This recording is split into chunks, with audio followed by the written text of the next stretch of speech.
Hello students, welcome है आपका अपने ही प्यारे से चैनल में जिसमें हम क्वांटम मैकेनिक्स पर कोर्स स्टार्ट कर चुके हैं।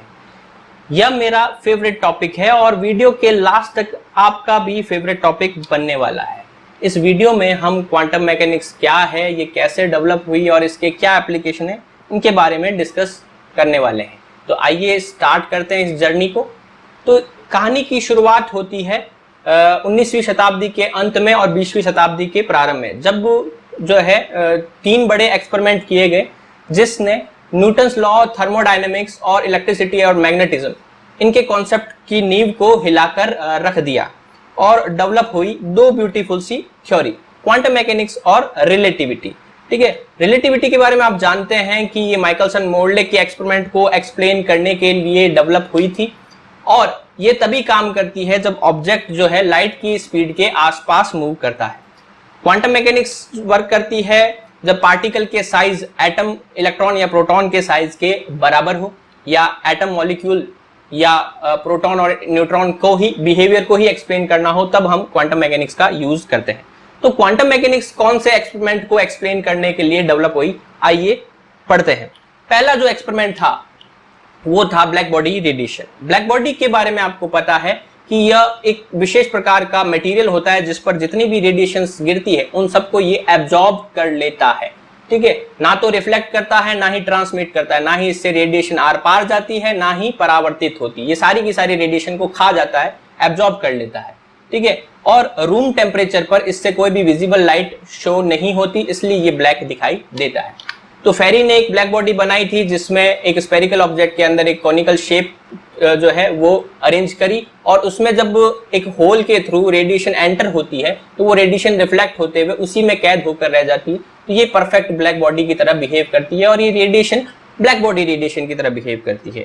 लूमर और प्रिंगशिप ने जो है इस पर एक एक्सपेरिमेंट किया, इसको गर्म किया, इससे जो रेडिएशन निकलती है उन रेडिएशन को एक स्पेक्ट्रोमीटर से गुजारा है। स्पेक्ट्रोमीटर क्या करता है, इनकी रेडिएशन को वेवलेंथ के ऑर्डर में अरेंज करता है, मतलब छोटी वेवलेंथ से बड़ी वेवलेंथ के क्रम में व्यवस्थित करता है।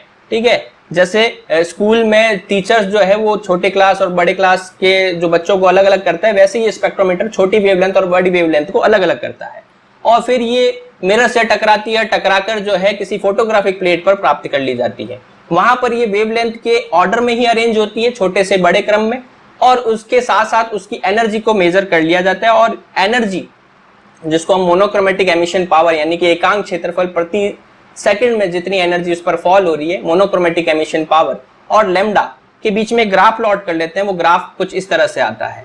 ये डिफरेंट टेम्परेचर पर प्लॉट करने पर सेम ही तरह का शेप आता है। इस ग्राफ को बोलते हैं distribution of black body radiation, यानी कृष्णिका ऊर्जा वितरण आरेख। ठीक है, ये पहला एक्सपेरिमेंट था। दूसरा एक्सपेरिमेंट था photo electric effect. Photo electric effect में क्या होता है, जब किसी मेटल पर लाइट गिराई जाती है तो उस मेटल में से इलेक्ट्रॉन्स बाहर निकलने लग जाते हैं, इसे फोटो इलेक्ट्रिक इफेक्ट कहा जाता है।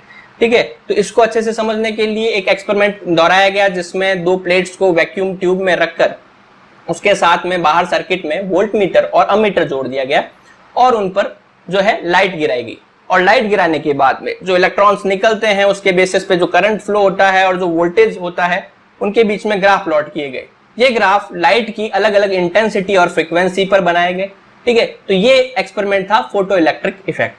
तीसरा एक्सपेरिमेंट था कॉम्पटन इफेक्ट। इसमें एक्सरे सोर्स से किसी स्कैटरिंग डिवाइस पर एक्सरे गिराई जाती है, वो उस डिवाइस से स्कैटर होकर यानी प्रकीर्णित होकर यानी कि फैलकर दो पार्ट में डिवाइड हो जाती है, एक लैम्डा डैश की वेवलेंथ और एक लैम्डा वेवलेंथ। लैम्डा वेवलेंथ जो है वो इंसिडेंट एक्सरे की वेवलेंथ थी, मतलब एक सिमिलर वेवलेंथ और एक उससे थोड़ी सी ज्यादा वेवलेंथ की वेव्स में वो टूट जाती है। ठीक है, इसे कॉम्पटन इफेक्ट बोला जाता है। इन तीनों ही एक्सपेरिमेंट में आपको क्या चीज कॉमन लग रही है, इसमें आप गौर से देखें चित्र को और बताएं क्या चीज आपको कॉमन लग रही है। बिल्कुल सही, इन तीनों में कॉमन है रेडिएशंस यानी कि विकिरण। विकिरणें क्या होती है, तो मैक्सवेल की थ्योरी के अकॉर्डिंग विकिरणें जो है वो इलेक्ट्रोमैग्नेटिक वेव्स होती है, मतलब विद्युत चुंबकीय तरंगें होती है। विद्युत चुंबकीय तरंगों का मतलब क्या हो गया, जिसमें विद्युत क्षेत्र और चुंबकीय क्षेत्र यानी कि इलेक्ट्रिक फील्ड और मैग्नेटिक फील्ड जो है वो चित्र में दिखाए अनुसार ऑसिलेट करते हुए आगे बढ़ते हैं। ठीक है, ये इलेक्ट्रोमैग्नेटिक वेव्स होती है। और वेव के थ्रू जो एनर्जी फ्लो होता है वो एनर्जी फ्लो जो है वो कंटिन्यूस लगातार होता है। जैसे किसी बहती नदी का पानी लगातार फ्लो करता है, वैसे ही इसमें एनर्जी लगातार फ्लो करती है। इसको हम एक सिंपल से एग्जाम्पल से समझते हैं।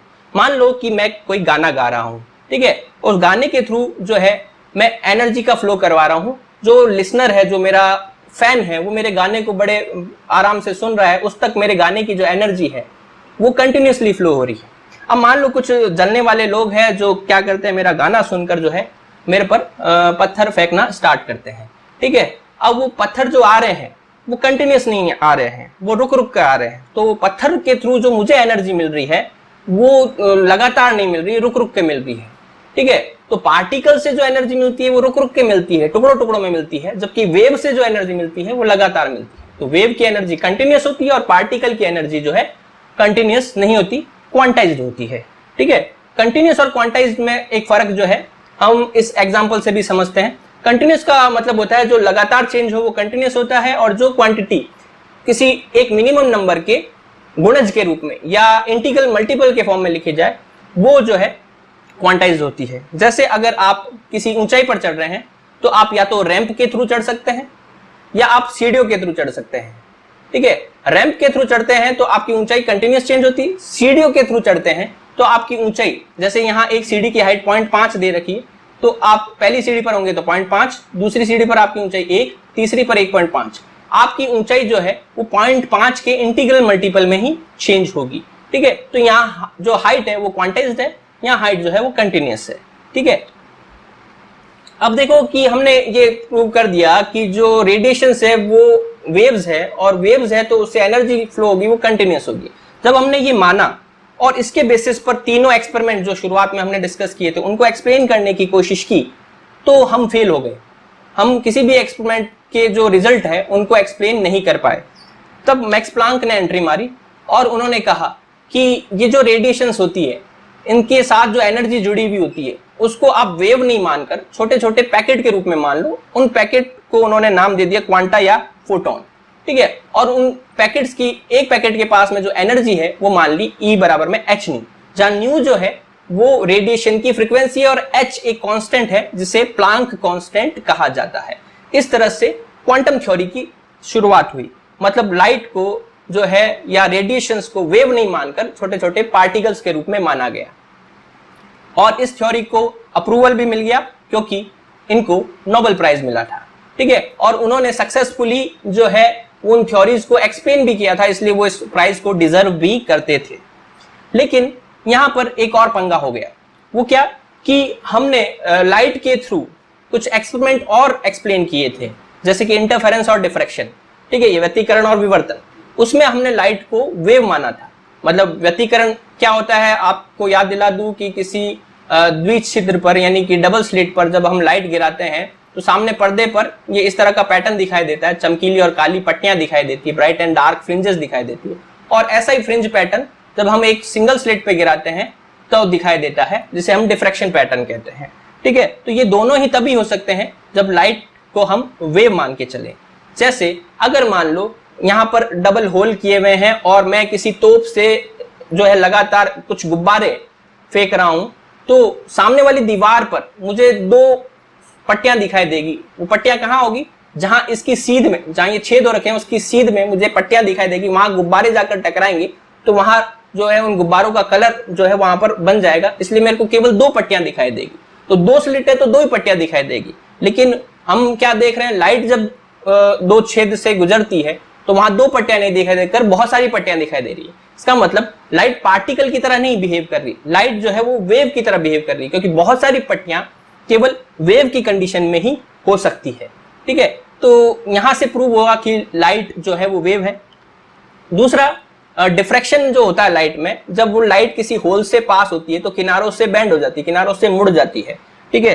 तो अगर पार्टिकल को अगर हम किसी होल से गुजारें, जैसे एक छोटा पार्टिकल है होल से गुजारें, तो छोटा सा पार्टिकल है होल से गुजरेगा सीधा जाएगा, या फिर अगर बड़ा पार्टिकल होगा तो ब्लॉक हो जाएगा। किनारों से मुड़ने का तो कोई सवाल ही नहीं उठता। लेकिन अगर एक वेव छोटे से होल के थ्रू जा रही है तो यहाँ पर ये वेव जो है वो एक प्लेन वेव फ्रंट के फॉर्म में है। जैसे ही वो टकराती है यहाँ वेव जो है वो सर्कुलर हो जाती है, ठीक है। अब वेव पर वेव की डायरेक्शन कैसे बनाते हैं, एरो बनाकर। तो पहले वेव सीधी जा रही थी और होल से गुजरने के बाद किनारों से बेंड हो गई। तो किनारों से बेंड होना भी वेव की ही प्रॉपर्टी है, यानी डिफ्रैक्शन को एक्सप्लेन करने के लिए भी हमें जो है वो लाइट को वेव मानना पड़ेगा। तो यहाँ हमारे पास समस्या खड़ी हो गई कि कुछ एक्सपेरिमेंट को समझाने के लिए हम लाइट को वेव मान रहे हैं या रेडिएशंस को वेव मान रहे हैं, और दूसरी तरफ हम कुछ एक्सपेरिमेंट को समझाने के लिए लाइट को पार्टिकल मान रहे हैं। तो इसका समाधान ऐसे निकाला गया कि ना तो वेव ना पार्टिकल, ये दोनों ही होता है, ठीक है, मतलब ड्वेल नेचर होता है, ठीक है, मतलब रेडिएशन में वेव नेचर भी होता है और पार्टिकल नेचर भी होता है, ठीक है। तो जैसे ये थ्योरी दी गई तो डी ब्रोगली ने एंट्री मारी। डी ब्रोगली ने कहा कि अगर लाइट जो कि मूल रूप से वेव होते हुए पार्टिकल की तरह बिहेव कर सकती है, तो वर्ल्ड के जितने भी पार्टिकल है वो वेव की तरह क्यों नहीं बिहेव कर सकते? नेचर तो सिमेट्री करती है, मतलब प्रकृति में तो समानता का भाव होता है, ठीक है। तो अगर प्रकाश जो है वो तरंग होते हुए कण के गुण दर्शा सकता है, तो कण भी जो है वो तरंगों के गुण दर्शा सकता है। ये डी ब्रोगली की परिकल्पना थी, ठीक है। तो एक कण के साथ में एक तरंग का जुड़ा हुआ माना जा सकता है। इन तरंगों को द्रव्य तरंगे यानी कि मैटर वेव कहा गया, और डी ब्रोगली ने इसका फॉर्मूला निकाला कि उस मैटर वेव की अगर वेवलेंथ निकालनी है तो वेवलेंथ जो है वो h/p होगी। h यहाँ प्लांक कांस्टेंट है और p यहाँ संवेग यानी कि मोमेंटम है। तो किसी पार्टिकल का मोमेंटम ज्यादा होगा तो उसकी वेवलेंथ कम होगी, और मोमेंटम कम होगा तो वेवलेंथ ज्यादा होगी। आप यहाँ गौर करें कि मोमेंटम यानी कि संवेग उसकी कणीय प्रकृति को दर्शाता है, उसके पार्टिकल नेचर को बताता है, और लैम्डा जो है उसकी वेव नेचर को दर्शाता है। यानी कि एक पार्टिकल के साथ वेव की प्रॉपर्टी दोनों साथ साथ होगी। अगर पार्टिकल की प्रॉपर्टी ज्यादा होगी तो वेव की प्रॉपर्टी कम हो जाएगी, अगर पार्टिकल की प्रॉपर्टी कम होगी तो वेव की प्रॉपर्टी ज्यादा हो जाएगी, जैसा कि आप यहाँ एग्जांपल्स में देख रहे हैं, ठीक है। ये वाला फॉर्मूला अगर हम फुटबॉल, टेनिस बॉल, ये फॉर्म वाली बॉल या इलेक्ट्रॉन्स पे लगाएं तो आपको पता है कि जैसे जैसे हम डायग्राम में नीचे जा रहे हैं वैसे वैसे यहाँ पर मोमेंटम जो है वो डिक्रीज होता जा रहा है, p डिक्रीज होता जा रहा है, तो लैम्डा जो है वो इंक्रीज होता जा रहा है, जैसा कि आप यहाँ देख सकते हैं लैम्डा इंक्रीज होता जा रहा है। तो जो हम ये बड़े ऑब्जेक्ट देखते हैं जो अपने नेकेड आई से हम देख सकते हैं, उनकी वेव जो है वो बहुत छोटी होती है, जिसको हम नेग्लेक्ट कर सकते हैं। तो मोस्टली वेव नेचर किसके साथ एज्यूम किया जा सकता है? इलेक्ट्रॉन, प्रोटॉन और के साथ ही वेव नेचर एज्यूम किया जा सकता है। किसी बॉल या हमारी बॉडी के साथ हम कोई वेव जुड़ी भी मानना कोई उचित